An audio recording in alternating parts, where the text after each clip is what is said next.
Le pouvoir des formats miniatures, des échantillons ou des formats voyage sont grandioses. Je vais m'expliquer pourquoi. Est-ce que ça t'est déjà arrivé de passer au Dolorama où tu es à la caisse, tu es en train de payer ton stock, puis là, tu te laisses tenter pour un petit paquet de gomme, ou bien tu te laisses tenter pour un petit chocolat, ou bien tu te laisses tenter par un petit ça ou un petit ci. Moi, ça m'est déjà arrivé. Veux pas, ben c'est pas pour rien qu'ils sont proches des comptoirs caisses. C'est pas pour rien qu'ils ont mis dans les allées quasiment comme ça, avant qu'on paye. C'est pas pour rien, c'est pour nous créer un besoin. On se dit, du coup on l'achète. C'est pour nous créer, ça provoque des achats compulsifs. Donc, faisons la même chose. On peut mettre nos formats miniatures sur notre comptoir caisse pour créer un besoin à notre clientèle. Les formats voyage sont souvent cachés loin sur les tablettes. Quand j'étais représentante, je me promenais de salon en salon et je remarquais que les formats miniatures comme ça, les petits formats voyage ou les échantillons sont souvent cachés à quelque part ou bien sont un peu partout où ce qu'il faut pas. On peut penser au Dolorama qui nous mettent des chocolats, qui nous mettent des beaux petits présentoirs sur les comptoirs, puis que ça nous crée un besoin dans notre cerveau. Ça se fait tout inconscient. Ça se fait vraiment tout inconscient. On peut imiter carrément les Dolorama ou les dépanneurs pour créer des achats compulsifs à nos clients. Donc, je suggère fortement de mettre nos displays de petits formats, de mettre ça tout beau, tout mignon sur nos comptoirs caisses pour créer un achat compulsif. Donc, ça va être primordial de vérifier, à s'assurer que le client reparte avec un petit format, mais qui soit bon pour ses cheveux. Parce que ça ne fera pas en sorte que le client va revenir l'acheter. Si c'est pas fait pour son cuir chevelu ou ses cheveux, si c'est trop hydratant puis que la personne a le besoin de volume, mais que la cliente repart avec ça, faut lui dire, c'est correct que tu l'achètes, mais moi je te suggère peut-être plus celui-là au lieu de lui, parce qu'il va être plus pour ton type de cheveux. Mais nous, quand on fait ça, ben c'est vraiment pour provoquer un achat futur d'une grosse bouteille.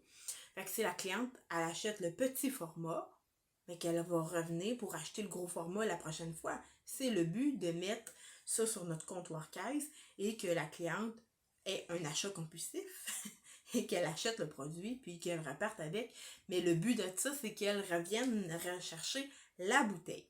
Et je garantis vraiment ça à 100% que quand le client achète ça sur le comptoir et que c'est exprès pour son cheveu qu'on lui a conseillé ce produit-là en petit format, je garantis à 100% que le mois prochain ou son prochain rendez-vous ou 2-3 semaines après, la cliente va revenir acheter son produit plus gros. C'est sûr. S'il est fait pour son cheveu, elle va revenir l'acheter en plus gros, c'est certain.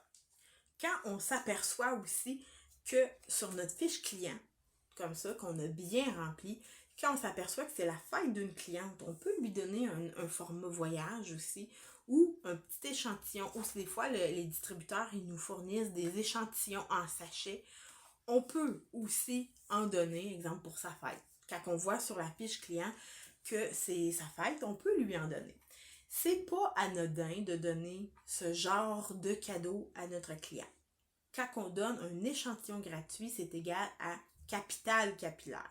Comme je disais plus tôt, il faut donner en conséquence de son cheveu. Si son cheveu est sec, on peut lui donner un produit hydratant, par exemple. Si elle a les cheveux gros de même, on ne lui donnera pas un shampoing volume. Fait qu'il faut y aller avec la logique, avec notre professionnalisme.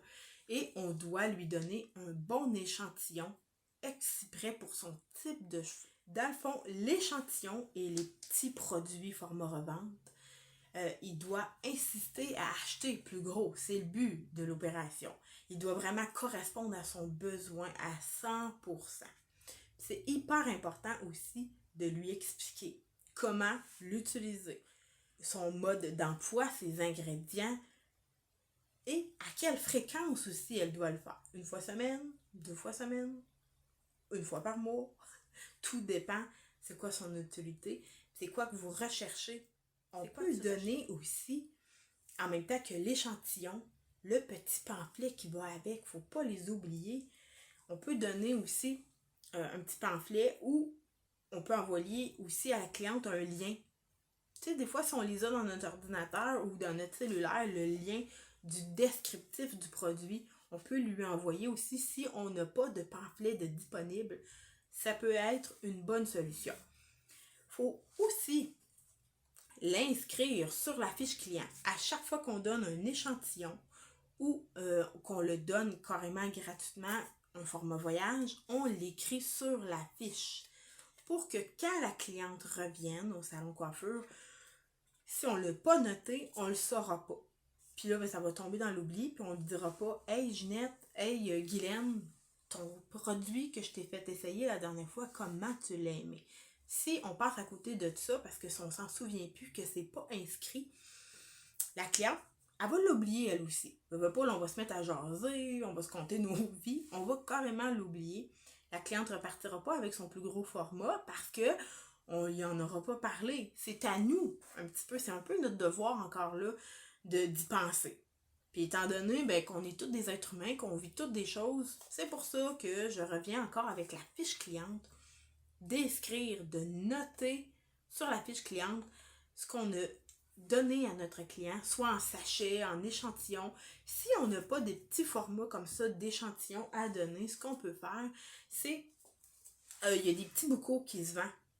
Soit dans les magasins de restauration, il y en a avec des couvercles qu'on en met dedans, puis qu'on fait essayer, qu'on l'écrit.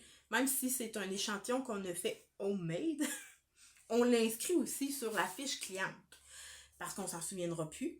Puis ces petits contenants-là se vendent aussi sur Amazon. Il y a beaucoup de place. On a juste à magasiner ces petits contenants-là. Puis d'inscrire sur la bouteille c'est quoi. Parce que ça aussi, je l'ai déjà vu avant que je commence à travailler avec les fiches clients. J'avais des clients, j'avais donné des échantillons comme ça dans des petits contenants de plastique alimentaire. Là. J'avais mis des shampoings à faire essayer. Puis la cliente me dit « Hey Sab, ton shampoing que tu m'as fait essayer, et je l'aime tellement, là, j'aimerais ça t'en acheter une bouteille. » Hey, je m'en souviens plus. Tu te souviens-tu de toi quoi qui servait? Et on s'entend que c'est pour bébé professionnel. J'ai fait cette gaffe-là. J'ai fait cette erreur-là. Donc maintenant, étant donné que j'ai un petit cerveau, que je travaille fort, je me sers de cet outil, les fiches clients. Moi, j'aimais pas vraiment la fiche cliente sur ordinateur, comme j'avais expliqué dans un autre module. Donc, j'ai inscrit tout sur ces petits papiers merveilleux. Donc, on se sert des échantillons.